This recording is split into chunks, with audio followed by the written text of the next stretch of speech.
여러분, 만약 여러분을 10년 동안 지옥 속에서 살게 한 사람이 어느 날 갑자기 당신의 옷자락을 붙잡고 엄마, 나 배고파라고 울먹인다면 여러분은 어떻게 하시겠습니까? 상상조차 하기 힘든, 아니, 상상하고 싶지도 않은 끔찍한 상황이 저에게 현실이 되었습니다. 저에게 시어머니는 사람이 아니었습니다. 제 삶을 송두리째 흔들고 파괴하려 했던 존재, 제 아이를 유산하게 만들었고, 사랑하는 친정 부모님을 모욕하며 저의 모든 행복과 영혼, 그리고 존재 가치마저 갈아마시던 잔혹한 악마였습니다. 저는 매일 밤 그녀의 악행을 떠올리며 잠 못 이루는 밤을 보냈고, 피 맺힌 복수를 다짐했습니다. 그 복수가 저의 유일한 삶의 이유이자 희망이었습니다. 그런데 그 악마가 기억을 잃었습니다. 아니, 정확히는 5살 아이가 되어 저를 제 친어머니로 착각하기 시작했습니다. 그리고 그 기억의 틈새로 제가 지난 10년 동안은 전혀 몰랐던, 어쩌면 저의 존재 가치 자체를 뒤흔들 수도 있는 소름 끼치는 진실이 하나둘씩 마치 끔찍한 퍼즐 조각처럼 맞춰지기 시작했습니다. 오늘 이야기는 단순한 한 여자의 복수극이 아닙니다. 그것은 동시에 가장 비극적이고 잔인한 방식으로 이루어진 구원에 관한 기록이며 인간 내면의 복잡한 감정과 관계의 미스터리를 파헤치는 가슴 저미는 여정입니다. 이 이야기가 여러분의 마음속에 깊은 울림을 주고 삶의 의미를 되새겨보는 계기가 되기를 진심으로 바랍니다. 어쩌면 여러분 주변에도 이와 비슷한 혹은 더욱 기이한 사연들이 숨어 있을지도 모른다는 생각마저 들게 할 것입니다. 야, 너는 배운 게 없어서 국간도 하나 제대로 못 맞추니? 내 친정 엄마가 그렇게 가르치디? 어휴, 쯧쯧. 시어머니 박 여사의 언어폭력은 제 결혼 생활 10년 동안 단 한 번도 멈추지 않는 숨막히는 일상이었습니다. 단지 간이 맞지 않는다는 사소한 이유로 시작된 비난은 순식간에 저의 교육 수준과 가정환경, 그리고 심지어는 저의 존재 가치까지 깎아내리는 지독한 모욕으로 이어졌습니다. 그녀는 늘 명문대 출신의 대기업 임원인 아들에 대한 자부심이 하늘을 찔렀던 인물이었습니다. 그런 그녀에게 지방의 평범한 대학을 졸업하고 자수성가한 사업가인 저는 그저 우리 귀한 아들 앞길 막는 무식한 년, 집안 망신시키는 천박한 것일 뿐이었습니다. 시어머니는 제가 말 한마디를 꺼낼 때마다, 수만 번 쉴 때마다, 심지어는 밥을 먹는 방식에서조차 트집을 잡으며 저를 괴롭혔습니다. 내가 이 집안에 들어와서 되는 일이 하나도 없어. 복덩이는커녕 재앙을 몰고 온 팔자 없는 것.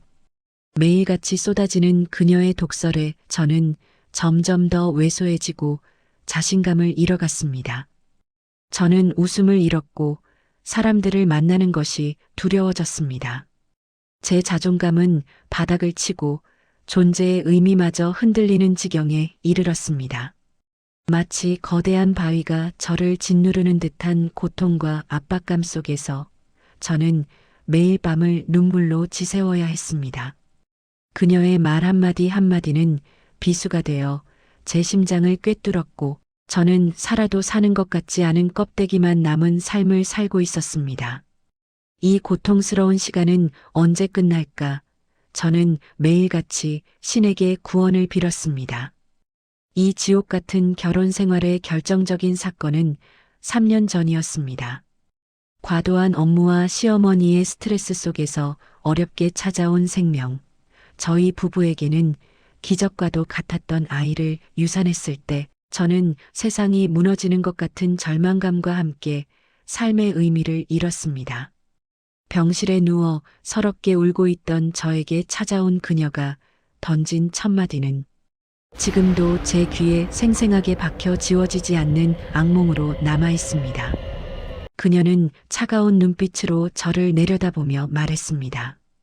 쯧쯧, 애도 하나 제대로 못 지키는 몸뚱아리라니 어쩌면 좋니? 이 집안의 대를 이을 아이를. 우리 귀한 아들 조상님 뵐 면목이 없구나. 차라리 잘 됐다. 그 몸뚱이로는 어차피 좋은 애 못 낳아. 이참에 이 지긋지긋한 집구석에서 갈라서라. 그 순간 제 마음속의 시어머니는 영원히 죽었습니다. 저는 더 이상 그녀를 인간으로 여기지 않았습니다. 사랑하는 아이를 잃은 슬픔과 고통 속에서 저는 이 모든 것이 시어머니의 악랄한 괴롭힘 때문이라고 확신했습니다. 저를 향한 그녀의 저주와 저열한 인격 모독이 결국 저의 몸과 마음을 병들게 했고 소중한 아이마저 빼앗아갔다고 생각했습니다. 그날 이후 저는 제 삶의 모든 목표를 이 집구석을 박살내고 시어머니에게 피눈물을 흘리게 하는 것으로 삼았습니다. 저는 비장한 마음으로 이혼 서류를 준비하기 시작했습니다. 저의 복수 계획은 치밀했고 잔인했습니다. 저는 그녀가 가장 아끼는 모든 것을 빼앗아 저에게 줬던 고통을 똑같이 돌려주리라 다짐했습니다. 밤낮으로 복수를 꿈꾸며 저는 다시 일어설 힘을 얻었습니다. 이 고통스러운 삶을 끝낼 수 있는 유일한 길은 오직 복수뿐이라고 믿었습니다. 그런데 복수를 실행하기도 전 그녀가 예상치 못한 방식으로 무너졌습니다. 급성 알츠하이머 진단. 그것도 아주 고약한 증세였습니다. 그녀는 자신이 누구인지, 가족이 누구인지, 심지어는 자신의 이름조차 기억하지 못했습니다. 모든 기억을 잃어가는 와중에 그녀가 유일하게 기억하는 단어는 엄마였습니다. 그리고 더욱 소름 끼치게도 그녀는 거울 속의 자신도 알아보지 못하면서 오직 저만을 보며 환하게 웃었습니다. 엄마, 왜 이제 왔어? 나 무서웠단 말이야.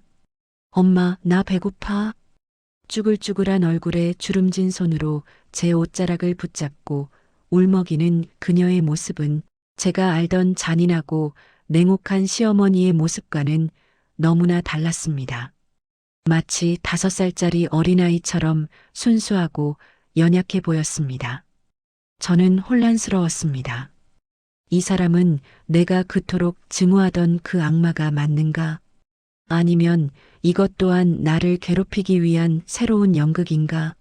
복수심에 불타던 제 마음속에 작은 균열이 생기기 시작했습니다. 그녀의 눈빛 속에서 저는 묘한 연민과 함께 알 수 없는 불안감을 느꼈습니다. 그리고 그 순간 저는 알 수 없는 힘에 이끌려 그녀를 돌보기 시작했습니다. 그것은 복수가 아니었습니다. 그저 본능적인 이끌림 혹은 운명적인 이끌림이었습니다.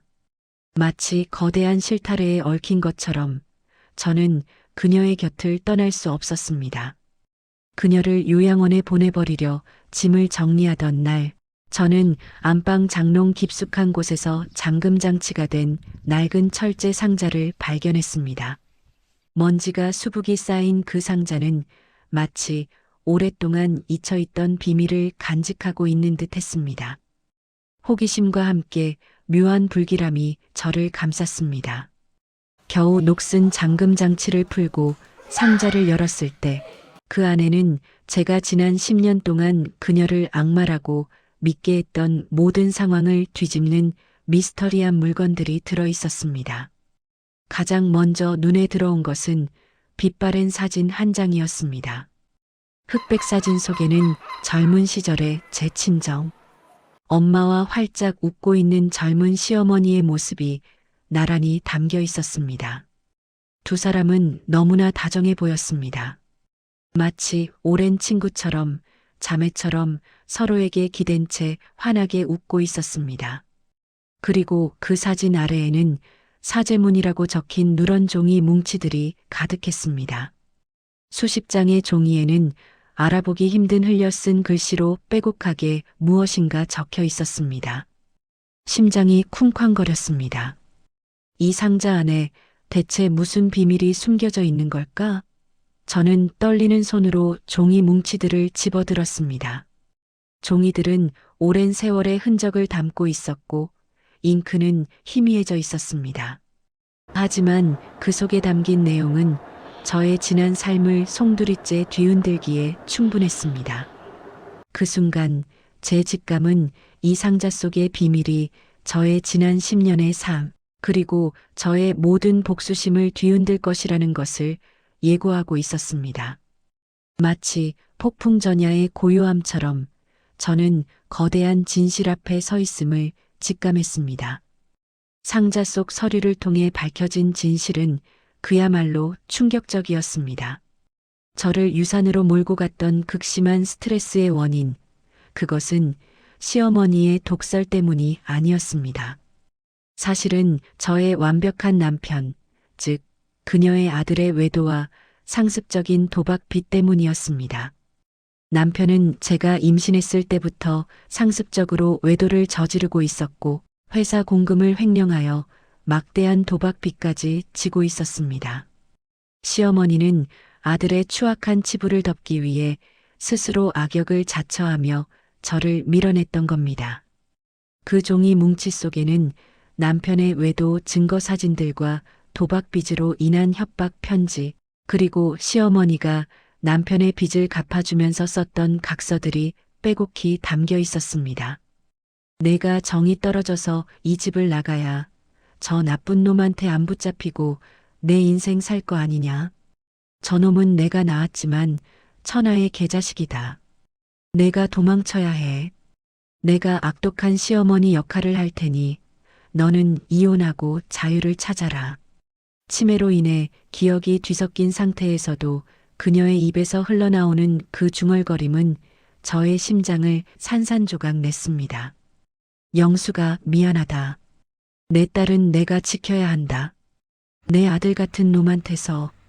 그녀는 제 친정 엄마의 오랜 친구였고 젊은 시절 제 엄마와의 어떤 약속 때문에 혹은 알 수 없는 부채의식 때문에 자신을 파괴하면서까지 저를 보호하려 했던 것이었습니다. 지난 10년 동안 제가 쌓아왔던 증오와 복수심이 한순간에 허무하게 무너져 내리는 순간이었습니다. 저는 모든 것이 뒤바뀐 현실 속에서 거대한 혼란과 절망, 그리고 형언할 수 없는 죄책감에 빠졌습니다. 제가 그토록 미워했던 그녀의 고통이 사실은 저를 위한 것이었다니. 이 아이러니한 운명에 저는 할 말을 잃었습니다. 저는 결심했습니다. 하지만 그것은 효부가 되기로 한 것이 아니었습니다. 진짜 복수를 하기로 했죠.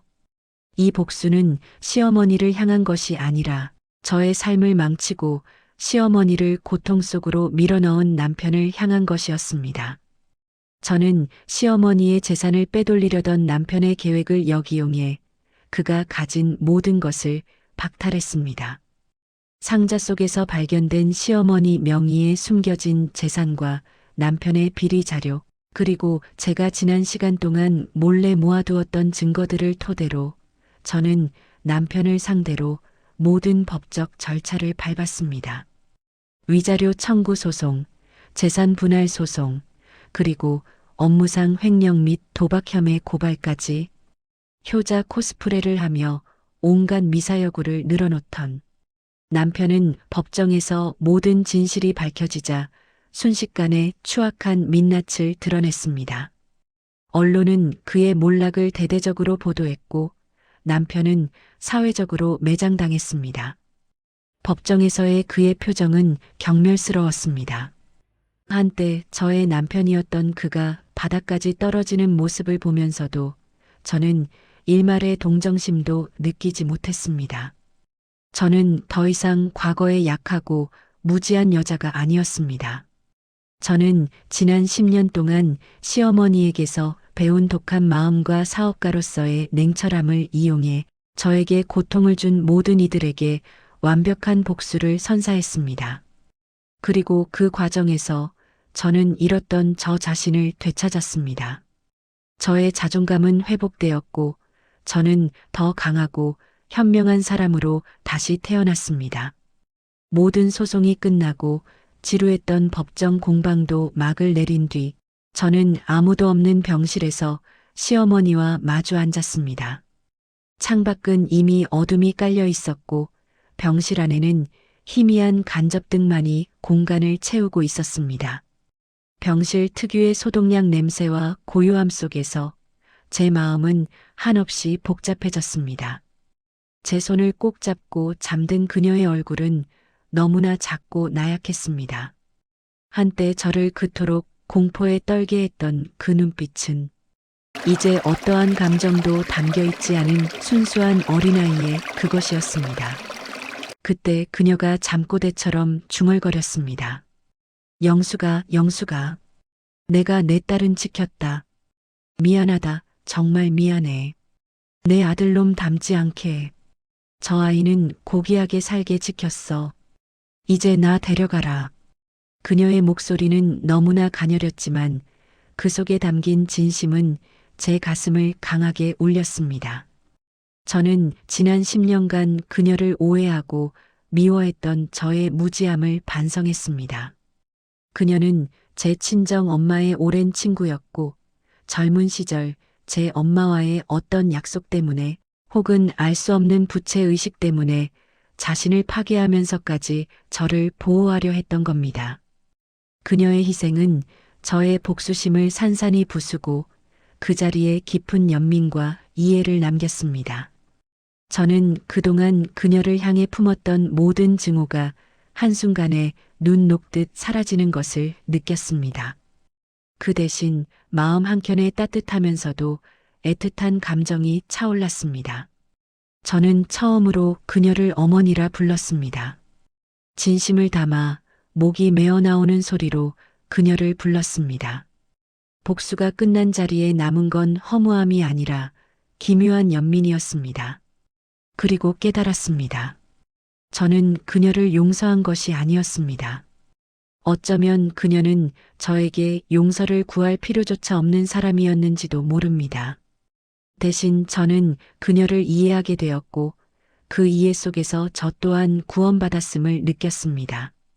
제가 그토록 갈구했던 복수의 감정은 사라지고 그 자리에 평온함과 함께 새로운 책임감이 자리했습니다.